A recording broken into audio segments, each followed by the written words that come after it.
Alors bonjour les amis, Euh, figurez-vous que je viens de faire une vidéo et en voulant la regarder en rentrant, il n'y avait pas de son. Il y a un truc à merder. Donc comme il fait -17 avec un vent glacial et que je me suis gelé dehors, je la refais pas dehors, je suis désolé. Donc je voulais vous demander de vous abonner, de mettre le pouce, truc chose, vous savez, mettre un commentaire. Et je vous avais parlé du petit Artium, tout est ok, tout va bien. Euh, Maintenant, et je m'adresse aux personnes qui peuvent, hein, c'est pas la peine de mettre des commentaires que vous pouvez pas, je le sais que beaucoup ne peuvent pas. J'ai besoin d'aide pour les lunettes de la petite fille qui est aveugle. Il y en a pour 800 €, plus je pense à peu près 200 € pour la personne qui va les ramener d'Allemagne. Parce qu'elles sont commandées en Allemagne, alors c'est des lunettes qui vont lui rendre, qui vont faire passer, d'après ce que j'ai compris, un œil de 1 dixième à 2 dixièmes, ou à 1,8 je crois, et l'autre de 1,5 à 2. Ce qui lui permettra de peut-être de pouvoir de lire, ou enfin de mieux voir en tout cas. Voilà, donc ça c'est... Alors il y a des gens d'entre vous qui m'ont proposé diverses choses, mais je peux pas. Je peux pas, vous pouvez pas me les envoyer depuis la France, vous pouvez pas, non, c'est pas possible parce que c'est la mère qui a la recette, donc moi la recette, l'ordonnance, en russe c'est recept, c'est pour ça que je dis ça. Et, elle est con comme une bite. Une bite c'est con, donc elle est con comme ça. Et, en fait, elle a cette ordonnance, mais elle veut quand même dire qu'elle fait quelque chose pour sa fille alors qu'elle fait jamais rien. Donc elle a gardé l'ordonnance, elle a commandé les lunettes, elle attend l'argent, de gagner cet argent pour commander les lunettes. Si je peux lui donner avant, évidemment, elle commandera les lunettes, et puis de toute façon, je contrôlerai qu'elle le fait bien. Et voilà, donc je sais pas quand elle les aura, comment ça se passera. Enfin, si, je sais comment ça se passera, parce que c'est moi qui vais contrôler tout. Et je vais lui dire, si j'ai les sous, vous me laissez contacter la personne qui doit les ramener, et elle me les ramènera à moi. Voilà. Donc sinon, alors quelqu'un m'a donné un sujet aujourd'hui que j'avais déjà traité, mais je vais vous en dire un peu plus, parce qu'il me dit que il en a marre que des Français avec qui il parle, en fait, il se prend la tête avec eux, parce que les gens, je résume, hein, c'est pas exactement ce qu'il a dit, mais les gens lui disent que les Russes c'est des paysans, c'est des ploucs, c'est...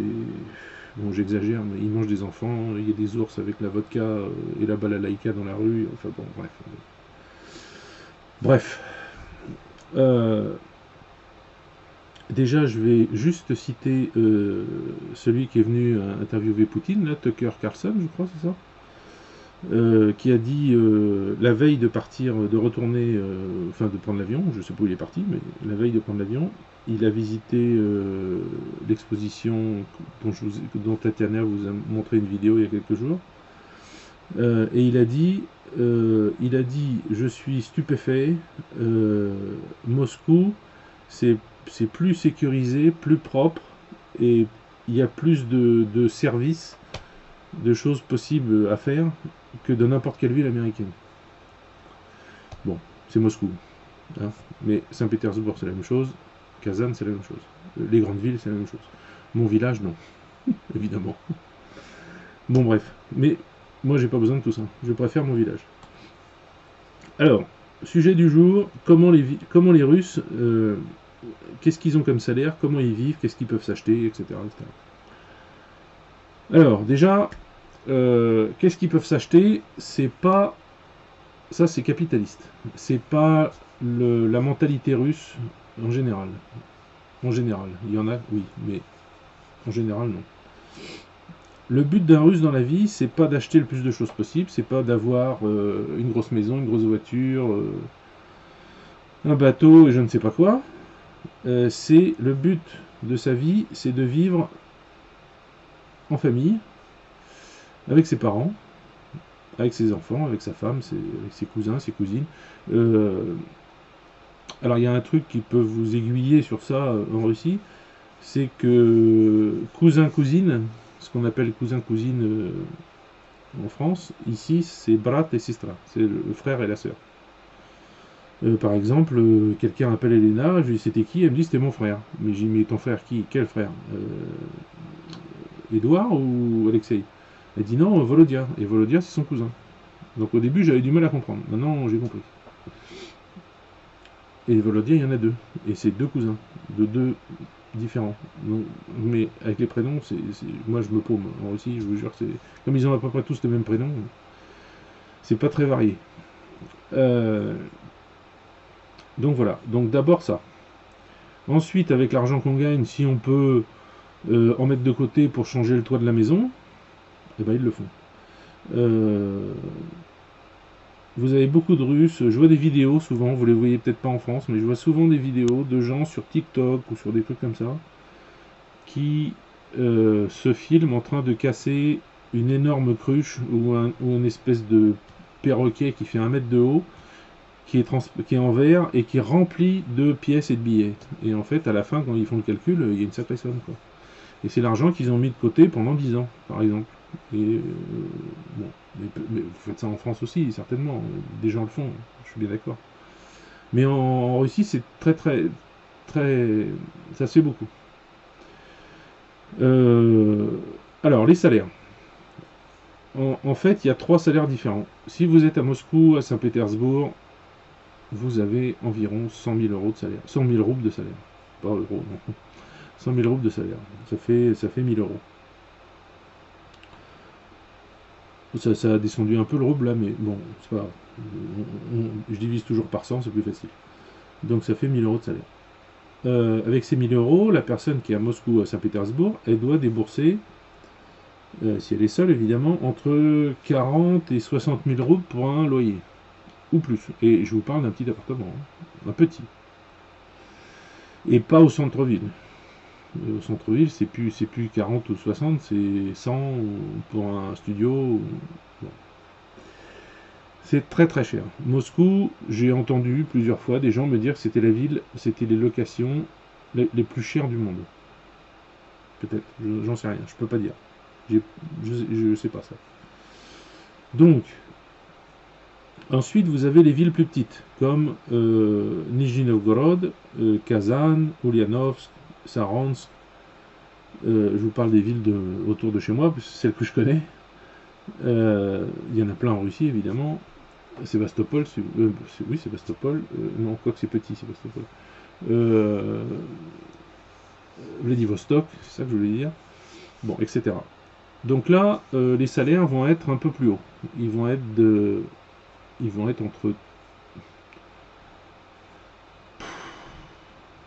entre 40 et 60 000 euros par mois.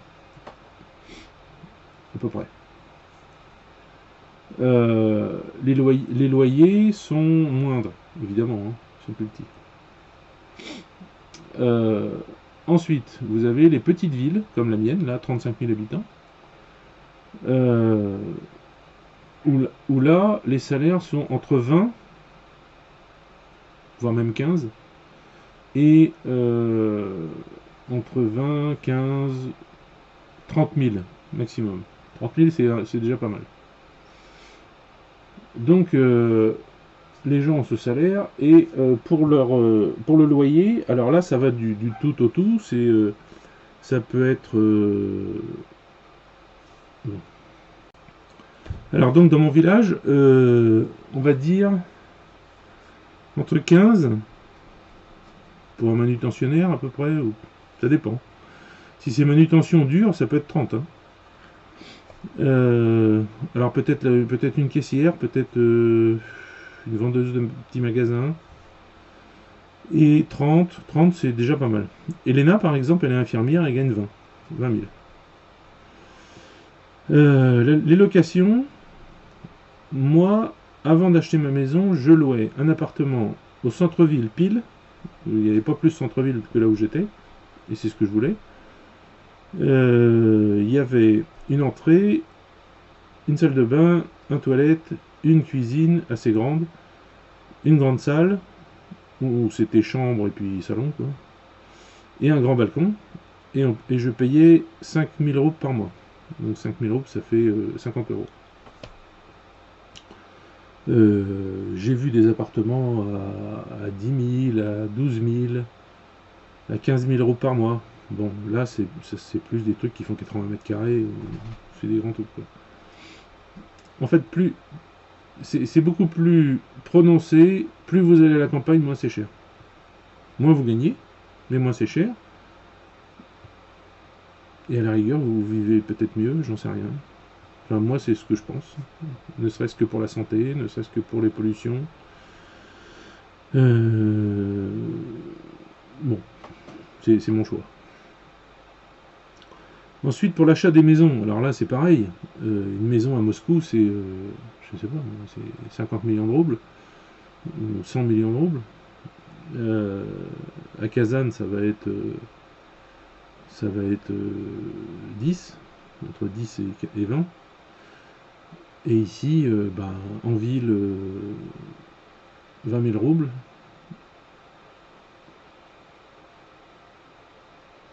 Oui, qu'est-ce que j'ai dit avant? Entre 10 et 20. Non, c'est pas entre 10 et 20. Entre 10 et 20 000 euros. Non? Qu'est-ce que je raconte? J'ai dit n'importe quoi. À Kazan, entre 10 et 20 millions de roubles. Et ici, chez moi, c'est 20 000 euros. Donc 2 millions de roubles. En ville, une maison où il y a les toilettes, la douche, le chauffage, tout est ok, tout fonctionne bien, vous avez chaud l'hiver, vous êtes bien l'été, il y a un petit jardin ou un grand jardin, ça dépend. Et si vous voulez être à la campagne, eh ben, il y a des maisons comme la mienne, 3500 roubles, 1 hectare, je paye 50, non, je paye 30 euros par mois de gaz. Alors ça c'est la facture de décembre, 30 euros, de décembre quand il faisait moins 30. Là. Et je pense d'ailleurs que le gaz a baissé en Russie parce que l'année dernière j'avais payé 40 000 roubles. Et là cette année le plus cher que j'ai payé c'est 3 000. Et pourtant on a chauffé à fond tout le temps. Ensuite l'électricité pour un mois de décembre, alors que je laisse allumer la lumière toute la journée pour les poules, pour les chèvres, j'ai payé 5,56 €. Voilà, 556 roubles. 5,56 € on va dire. Donc voilà, donc ça c'est le prix. Alors, une fois que vous savez tout ça, enfin, il y a la nourriture aussi. La nourriture, vous prenez à peu près les mêmes chiffres, les mêmes proportions, en sachant que 90% des Russes, alors pas ceux qui sont 100%, qui vous diront moi je vis à Moscou, je peux pas être en dehors de Moscou, alors non, ils n'ont pas ces conditions-là, mais tous les autres 90% des Russes, ils ont un jardin, ils font leurs légumes l'été, ils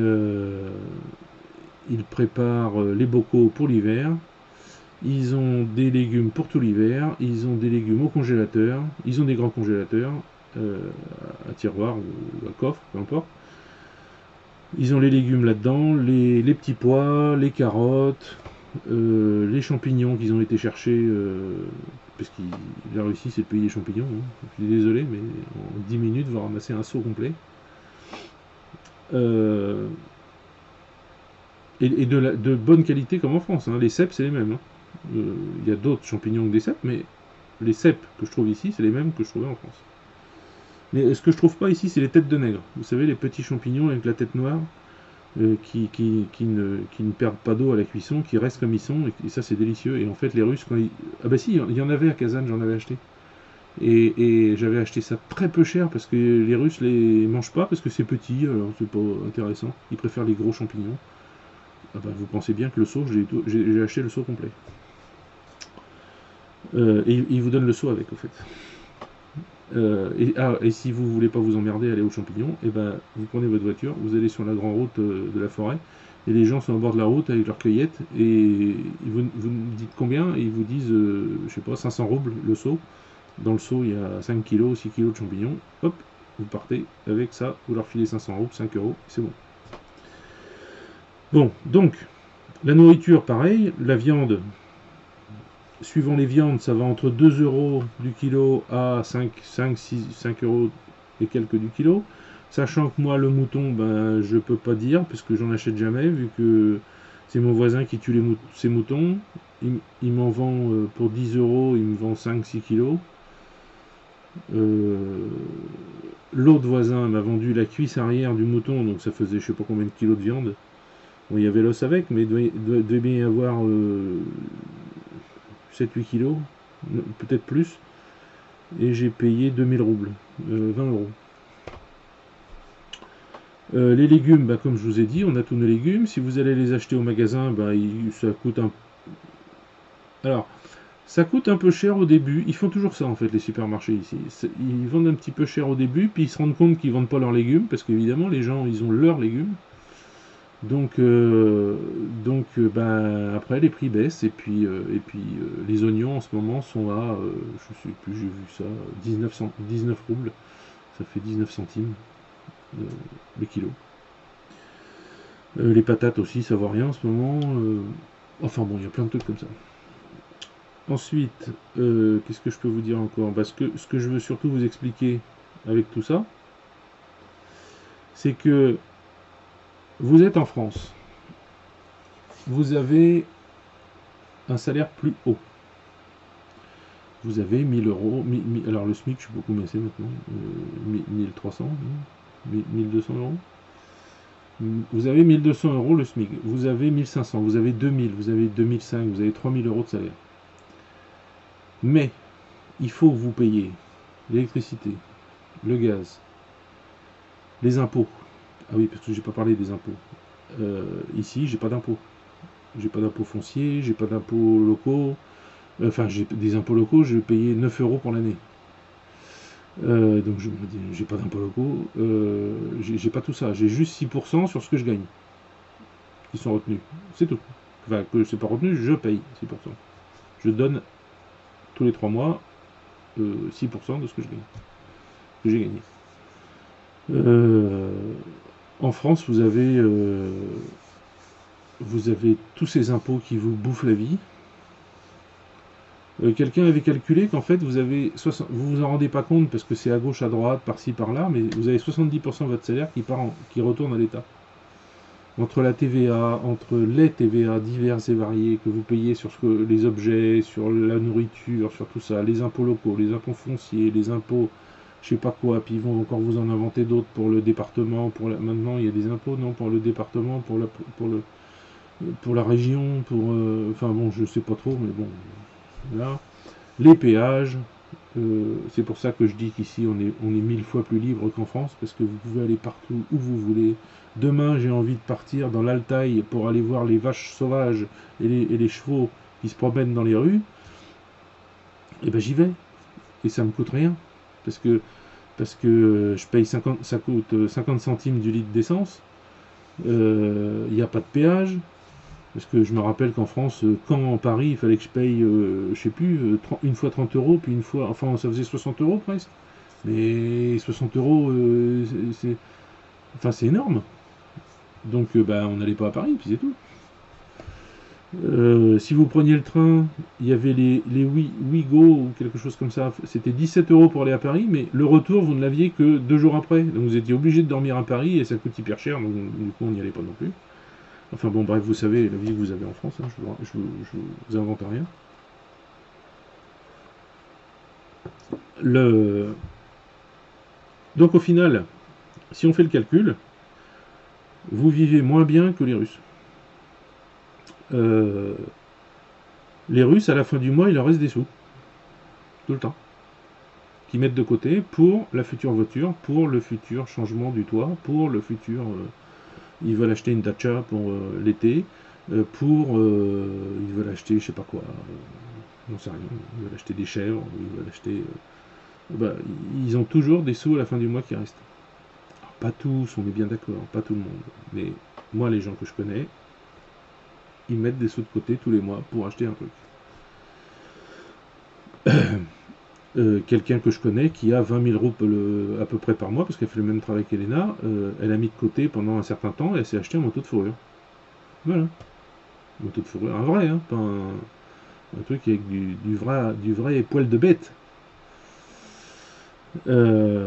Parce qu'en fait, oui, il faut savoir ça aussi, c'est que il y a les zinzins en France qui vous prennent le chou avec la fausse fourrure. C'est mieux la fausse fourrure, faut pas tuer les animaux. Bon, eh bien, bon, j'aime pas tuer les animaux non plus, mais il faut avouer que quand il fait moins 40, la fausse fourrure, eh ben, ça sert à rien.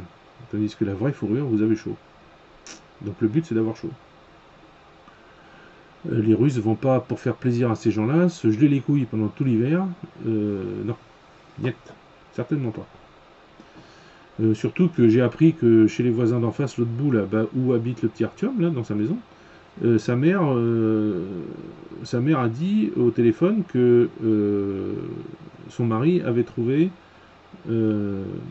c'est hier je crois, parce qu'on n'y a pas été hier, il a trouvé, ils avaient deux petits cochons qu'ils élevaient pour faire grandir, et ben il y a un des deux petits cochons qui a été tué par des visons. Donc voilà. Donc le vison, s'il se fait attraper, il va finir en écharpe. Donc voilà, donc comprenez bien que le mode de vie que vous avez en France, les Russes en ont rien à foutre. Ils ne veulent pas, et ça ne les intéresse pas d'avoir un mode de vie comme on a en France. Ni la démocratie d'ailleurs. D'ailleurs, ils appellent ça dirmocratie. Dirmo, c'est la merde.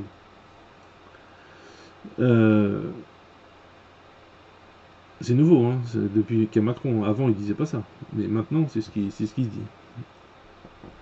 Donc vous avez une vie plus calme, paisible.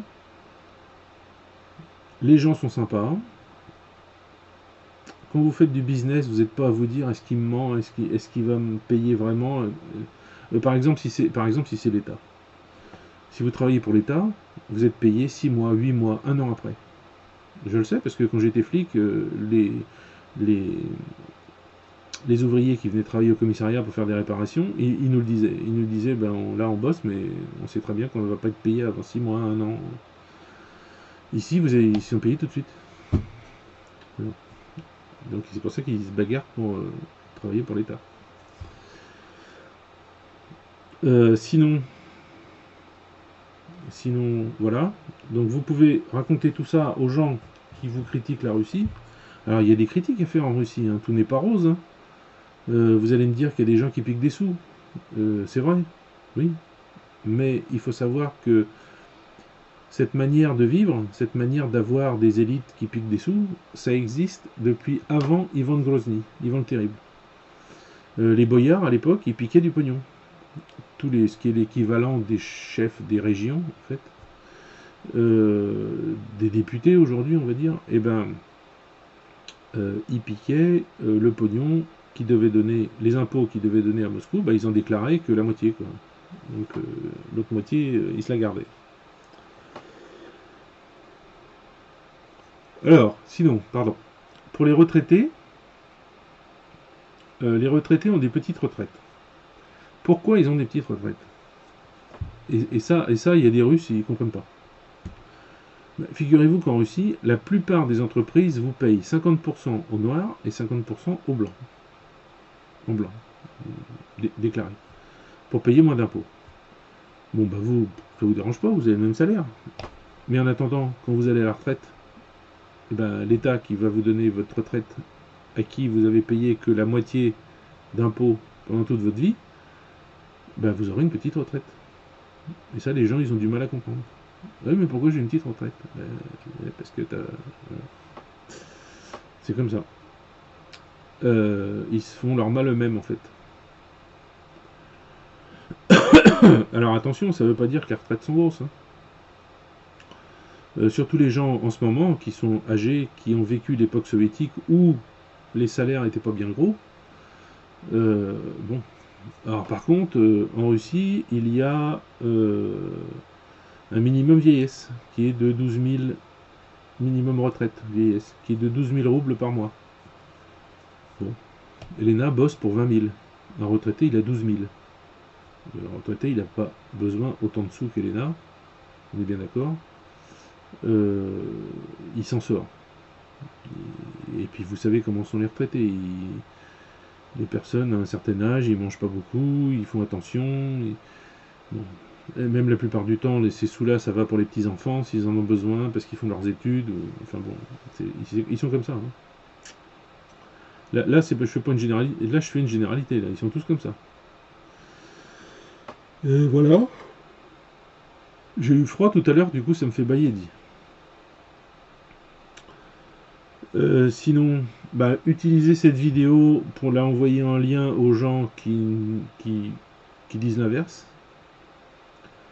Je peux pas leur dire plus que moi je vis ça tous les jours.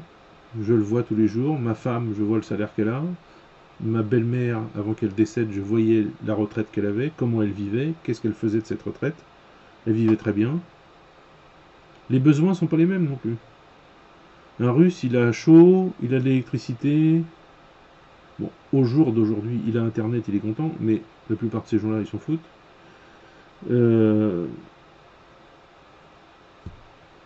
Moi, je suis gourmand. Donc, je suis toujours en train de chercher un nouveau saucisson, un nouveau fromage, un nouveau machin qui vendent, une nouvelle salade. Bon. Mais il n'y a que moi, en fait, qui fait ça. Eux, ils n'ont rien à carrer. Ils bouffent la même chose tout le temps. C'est pas grave. C'est pour ça que les sanctions, quand elles sont arrivées en Russie, ça les a fait rigoler parce que tout ce qu'on leur supprimait, ils s'en foutaient. Ils s'en foutaient de Louis Vuitton, de Renault, qu'est-ce qu'ils en ont à péter. Oui, c'était bien Renault, voilà ce qu'on m'a dit. Oui, bah oui, c'était bien. Oui, la Duster, ouais, votre voiture. Bon, bah voilà, bah maintenant on achète des Lada. Et les Lada, les nouvelles Lada sont très bien. Ah oui, et alors, il y a un truc que vous ne voyez peut-être pas arriver en France, mais figurez-vous que dans toute cette partie du monde, qui n'est pas la vôtre, les Chinois envoient des bagnoles à vendre, mais vous verriez les trucs, mais extraordinaires. Une qualité. Les premières voitures chinoises, c'était de la merde, on est d'accord. Mais là, ils ont fait, je sais pas comment ça s'est passé en Chine, ils ont fait un effort incroyable.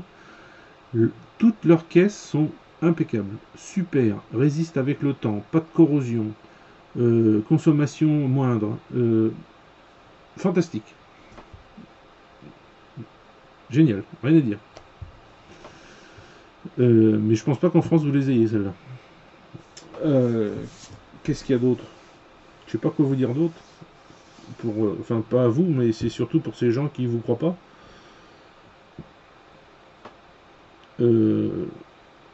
Moi, moi, j'ai à peu près, j'ai un salaire avec mes cours de français, j'ai à peu près 30 000 euros par mois, on va dire. Elena 20, ça fait 50.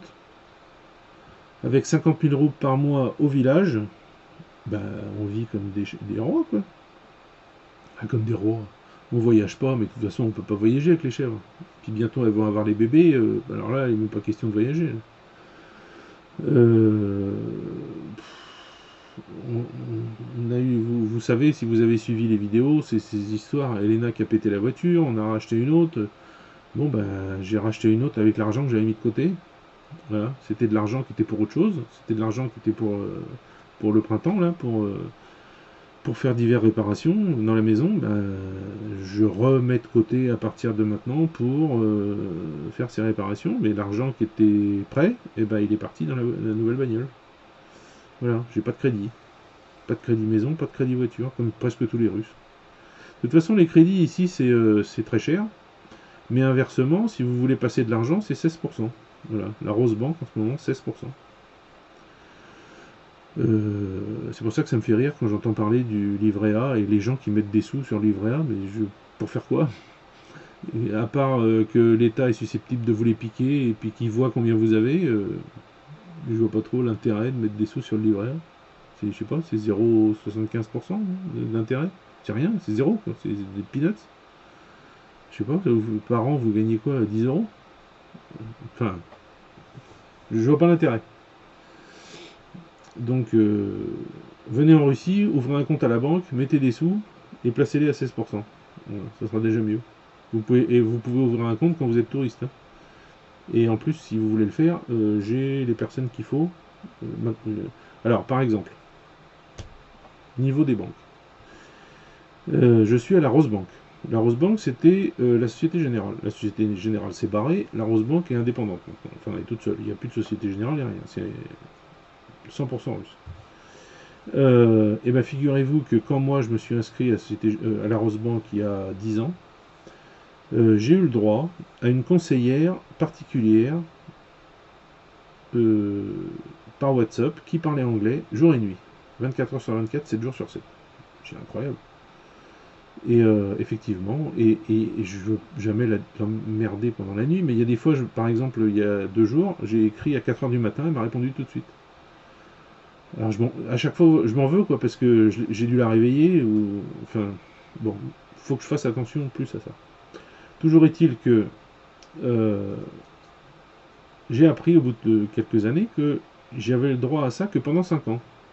Mais elle continuait à me donner des conseils, quand j'avais des questions, elle continuait à me répondre, etc. etc. Et elle m'a dit, mais vous inquiétez pas, vous pouvez toujours m'écrire, on continue.